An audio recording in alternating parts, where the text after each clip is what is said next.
Kaugnay sa issue ng pre-registered SIM na ginagamit sa cybercrime, sabi ng Smart Communications, hindi sa produksyon ng problema kundi sa maling paggamit sa mga ito.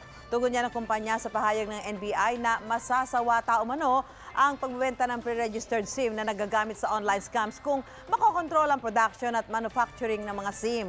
Sabi ng Smart, karamihan ng SIM ay inaangkat at ginagamit din sa iba't ibang devices.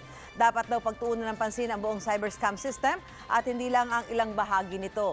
Hinihingan pa rin namin ng pahayag ang Dito Telecommunity na sinabi ng Globe Telecom na hindi sila nagbebenta ng pre-registered SIM. Pwede raw ma-edit ang impormasyon gaya ng address pagkatapos mairehistro ang SIM pero hindi ang pangalan ng may-ari nito.